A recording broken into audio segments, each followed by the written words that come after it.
یزید کا صرف یہی بد کرداری کا مرحلہ نہیں تھا، اس کربلا کے صحرا کے اندر یزید نے جس طرح امام حسین رضی اللہ تعالیٰ عنہ کو شہید کیا اور حضرت امام حسین کے خاندان کو شہید کیا، جب مدینہ المنورہ پر یزید نے مسلم بن عقبہ کو مقرر کیا، جس کو بزرگوں نے مصرف بن عقبہ کہا ہے، تو اس کو کہا 3 دن تک مدینے کا حرم تمہارے لیے حلال ہوگا، جو چاہو تم کرنا، اور شامی فوجوں کو اجازت ہوگی۔ تو وہاں بھی انہوں نے 10,000 تابعین اور 700 صحابہ کو شہید کیا۔ حضرت ابو سعید خدری رضی اللہ تعالیٰ عنہ گھر سے باہر نکلے، کافی بوڑھے ہو چکے تھے، تو انہوں نے حضرت ابو سعید خدری کو پکڑ لیا، کہا تم کون ہو؟ کہا مجھے ابو سعید خدری کہتے ہیں۔ تو کہا ہاں تمہارا نام سنا ہے، اور داڑھی سے پکڑ کے کھینچا اور کہا کہ ہے تمہارے پاس جو ہمیں دو؟ تو کہا کہ میرے پاس تو کچھ بھی نہیں، میں تو فقیر آدمی ہوں۔ تو ان کے گھر ان کو لے گئے، تو 2 کبوتر رکھے تھے حضرت ابو سعید خدری نے، تو وہ کبوتر لوٹ کے لے گئے۔ اللہ اکبر۔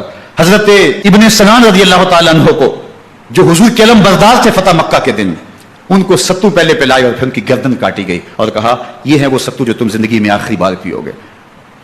ایک گھر میں داخل ہوئی شامی فوج، تو ایک خاتون کے ابھی بچہ پیدا ہوا تھا، اور قابلہ نے، داہیہ نے وہ بچہ ماں کی چھاتی پہ لٹایا، اور وہ ماں کا پہلا دودھ پی رہا تھا۔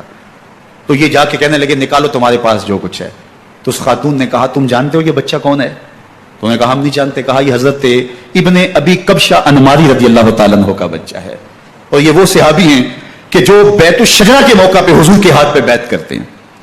انہوں نے اس چیز کا لحاظ نہ کیا کہ جو کچھ ہے وہ ہمیں دو، ورنہ تیرے بچے کو نہیں چھوڑیں گے۔ تو ماں بچے سے مخاطب ہو کے کہتی ہے، ابھی بچہ پیدا ہوا ہے اور ماں سے پہلا دودھ پی رہا ہے، کہ بیٹے اگر میرے پاس کچھ ہوتا، وہ قیمتی سے قیمتی چیز بھی ہوتی، تیری جان کے لیے قربان کرتی، لیکن اس وقت میرے پاس کچھ ہے نہیں۔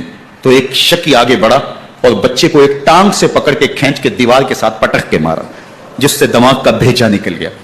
کیا کیا زیادتیاں نہیں کی۔ 700 صحابہ حرہ کے واقعہ میں شہید کیے یزید نے، اور 10,000 تابعین شہید کیے۔ مسجد نبوی میں منبر رسول کے ساتھ گھوڑے باندھے، اور وہ منبر رسول اور مصلی رسول کے قریب لیڈ کرتے رہے۔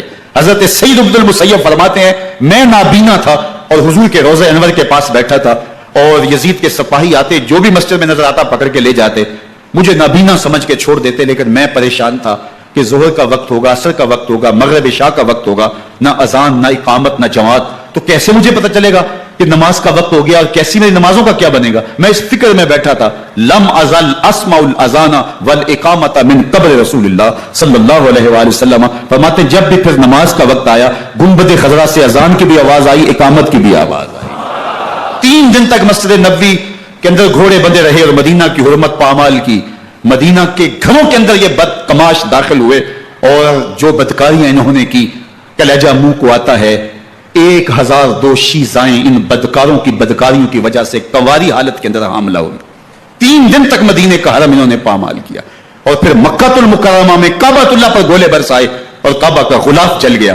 وہ تو یزید مر گیا، اور حضرت عبداللہ ابن زبیر رضی اللہ تعالیٰ عنہ نے اپنی خلافت کا اعلان کیا۔ یزید کے یہ کرتوت تھے، ادھر اہل مدینہ کو ستایا، ادھر اہل مکہ کو ستایا، اور رسول اللہ صلی اللہ علیہ وسلم کے خانوادے کی بے حرمتی اور توہین کی۔ نہ صرف انہیں قتل کیا گیا، ان کی لاشوں پہ گھوڑے دوڑائے۔ ابن سعد شمر جو ہے وہ خیموں میں داخل ہوا اور مخدرات اسلام چادریں چھیننے کی کوشش کی۔